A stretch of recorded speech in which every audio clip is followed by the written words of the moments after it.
Yop, salut les amis. Est-ce que vous vous souvenez de cette roue arrière? C'est celle que j'avais sur mon Trek Roscoe cet été à Voriaz pour l'épisode dédié au semi-rigide en bike park. Et si vous vous souvenez bien, elle avait bien ramassé, elle est complètement distendue. Donc je profite de cette journée légèrement pluvieuse pour passer chez Simon qui nous avait proposé de faire un tutoriel là-dessus et voir comment on pouvait sauver ma roue. Donc je pense que ça va être utile pour vous, mais surtout pour moi. Allez, on le rejoint, c'est parti.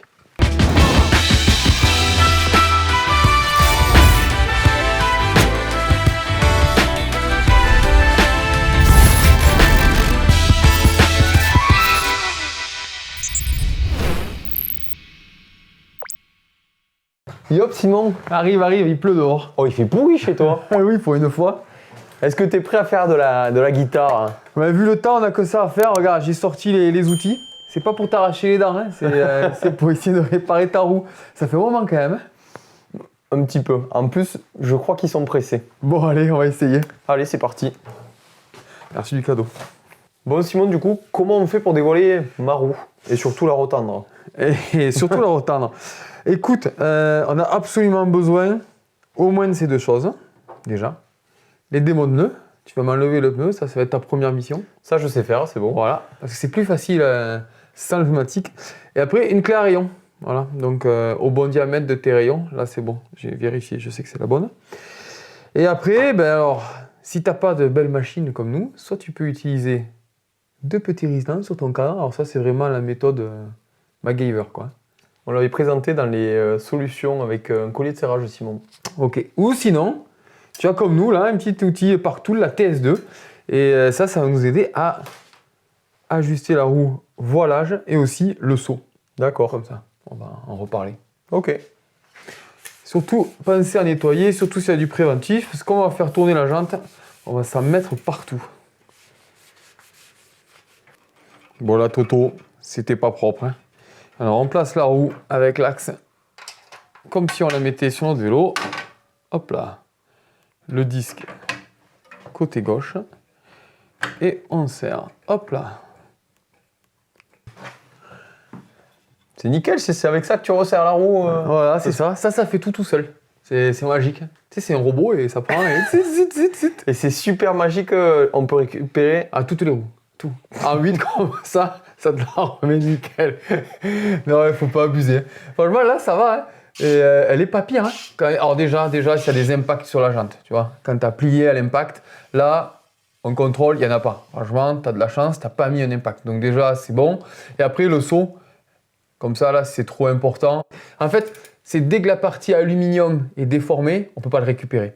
Les rayons, il faut que tu imagines que ce sont comme des cordes. Et en les tendant, on vient serrer l'ensemble, tu vois. Donc, elle a une certaine tension, mais elle ne peut pas tout reprendre. Donc, si la jante n'est pas déformée, là, c'est le cas. Elle est un peu, mais tu vois, ça tourne quand même assez rond. On peut la reprendre. Ok.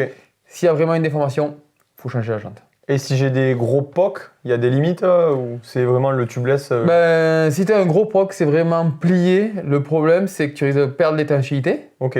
En le dépliant, attention. Il faut vraiment faire attention parce que autant le matériel, tu vas le fissurer. Parce que si c'est parti ici, en le remettant, tu vas fissurer. Et donc après, ça va perdre par la fissure ou se casser. Ça peut se rattraper. On pourra faire un tuto là-dessus. Mais alors attention, là, c'est MacGyver assuré. Je suis pas pressé pour ça. C'est pas du propre, hein, mais on peut. Cas d'urgence. Là, c'est pas le cas. Ok. Et le seau, moi je connais le seau pour aller laver mon vélo, à la limite. C'est la même chose que le voile? Et non, le voile, c'est de gauche à droite. D'accord. Et le seau, c'est de haut en bas.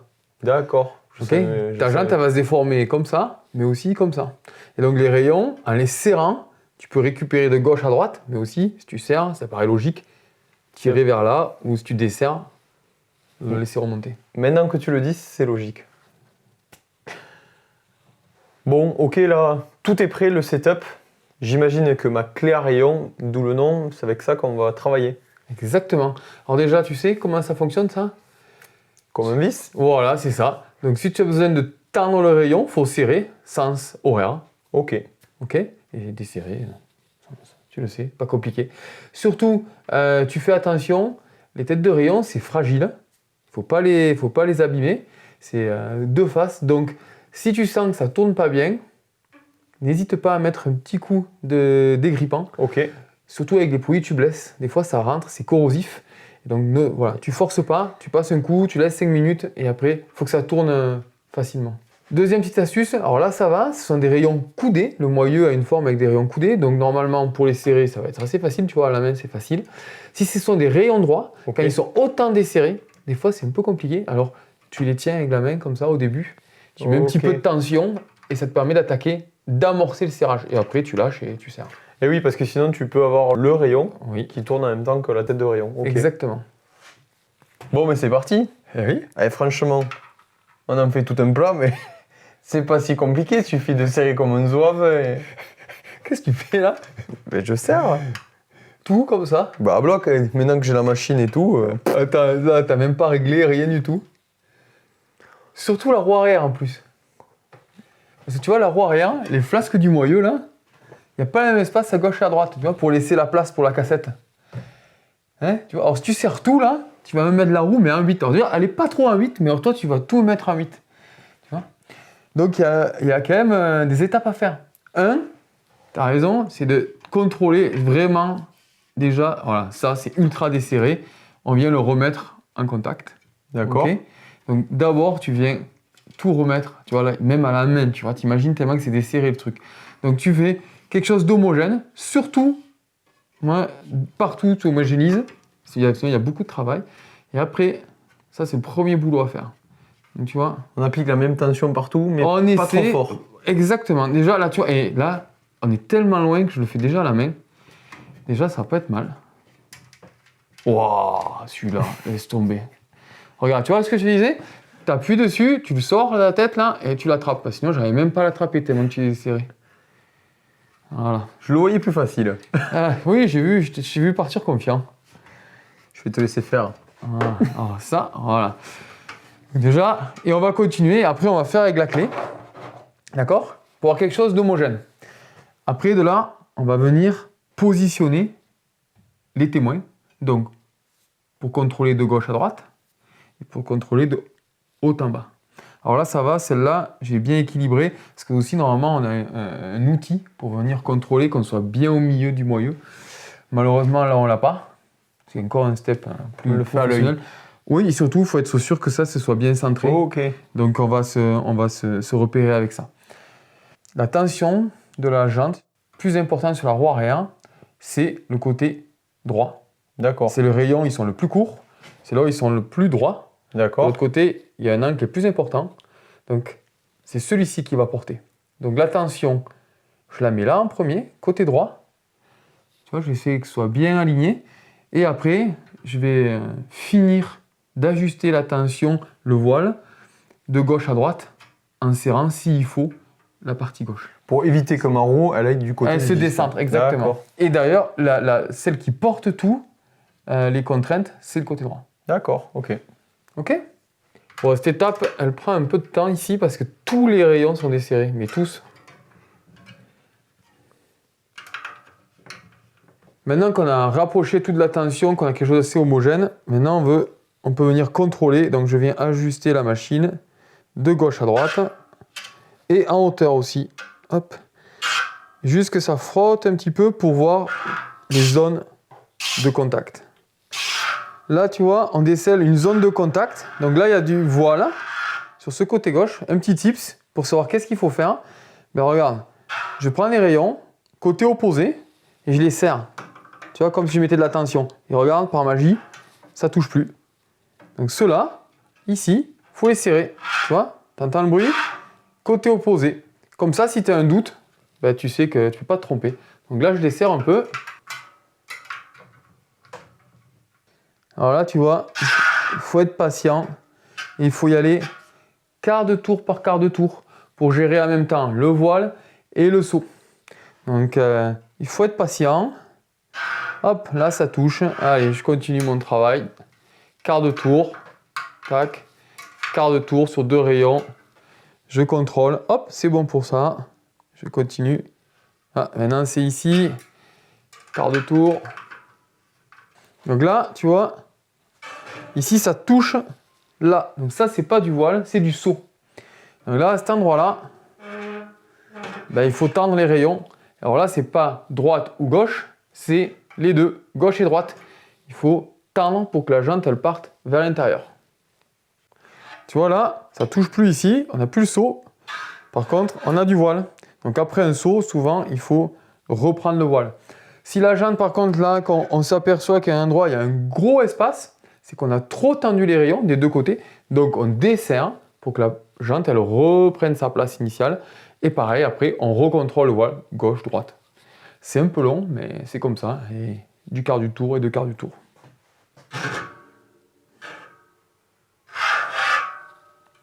Il faut s'armer de patience. Comme dirait l'autre, tu testes ta zénitude. Ah ben voilà, il y a une tension homogène, surtout sur les rayons porteurs côté cassette. Là, ça bouge plus. L'autre côté, c'est un peu moins tendu, mais c'est normal. Mais pareil, c'est assez homogène. Alors, il ne faut pas trop tendre non plus. Hein. On le sent à la clé. Il ne faut pas bourriner, monsieur Marcou. Sinon, on va arracher les filetages. Mais bon, il faut quand même un petit peu de tension. Le mieux, sinon, c'est d'enseigner sur le site de la marque. Parce que chaque roue et chaque nappe, la nappe, c'est le côté droite ou le côté gauche, a une tension. Normalement, le constructeur, il doit le savoir et il peut vous le donner. Et au moins, si vous avez, il faut la machine pour contrôler, vous pouvez aussi être sûr de remettre la même tension que ce qu'il y avait au départ. Bon, dans tous les cas, là, c'est bien mieux que ce que c'était, ça tourne. Elle n'est pas trop mal, elle n'est pas parfaite, mais là, il peut retourner, casser des cailloux avec ça, le monsieur. Tant que j'y suis, j'ai préparé la jante avant. Eh bien, écoute, et la roue avant, c'est pour toi. Hein. Maintenant que tu as suivi, juste par rapport au centrage, autant la roue arrière, les rayons qui portent, c'est ceux de droite, ceux qui sont le plus droits, parce qu'il y a beaucoup d'espace pour la cassette. Et à gauche, ils sont un peu plus... avec un angle plus fort. Ici, c'est l'inverse. Regarde, c'est pas centré non plus. On n'est pas sur une roue à patins. Oui, ça part où il y a le disque. Exactement. La partie disque est plus droit. Donc, c'est eux qui vont former de la tension. Et ceux-là, ils sont juste là pour suivre. Donc, attention, pour centrer ta roue, il ne faut pas serrer ça à fond, parce que sinon, tu vas la décaler. D'accord. Et sur les roues à patins, du coup, c'est vraiment central. Quand tu as un moyeu centré, c'est bon. Mais Okay. en VTT, à part un vélo entrée de gamme, c'est assez rare. Ok. Voilà, écoute, tiens, c'est pas parfait, je suis pas un pro, mais déjà là, tu peux rerouler et puis aller moins voiler. Ben, c'est le principal d'aller rouler. Prochaine étape, Simon, c'est de changer un rayon cassé. Ah ben ça, je te laisse faire, je suis sûr qu'à la prochaine session, tu vas nous péter quelque chose et on remplacera un rayon. Écoute, maintenant, je te laisse remonter mon pneu. On n'a pas un tuto déjà pour ça? Si, mais si tu peux le faire, je suis propre. Ah et moi, je suis sale, ouais, forcément. Allez. Et Merci. est-ce que j'ai une petite question? Tu penses qu'on peut aller voir un pro, voir comment il monte des roues? Ah Peut-être des tips un peu plus poussés? Ah ben, il y a grave des tips, il va pouvoir t'expliquer les tensions, le choix des rayons, les déports, les matériaux à utiliser. C'est ceux qui ont envie de découvrir comment se monter sa propre paire de roues, on peut aller faire ça. Monter sa propre paire de roues. Bah, dites-nous tout ça en commentaire. C'est aussi simple que ça. Voilà, c'est même monté. Merci Mécano. Avouez, vous êtes jaloux. Bon, franchement, c'est pas si compliqué. Il faut être patient. C'est quand même un petit peu long à faire, surtout pour les gens qui débutent comme moi. Et on peut avoir le droit à l'erreur. Exactement, tu peux essayer, c'est pas grave. Faut pas y aller comme un bourrin, mais pas 10 tours. Si ça touche un peu, c'est pas grave, tu vas de l'autre côté et tu le fais. Et puis il faut en faire, il faut en faire, il faut en faire, c'est comme tout. Exactement. Bon, merci Simon énormément. Mettez des pouces en l'air pour Simon. Abonnez-vous pour Simon. Et on se retrouve la semaine prochaine pour une nouvelle vidéo. Bye. Je peux me laver les mains, moi.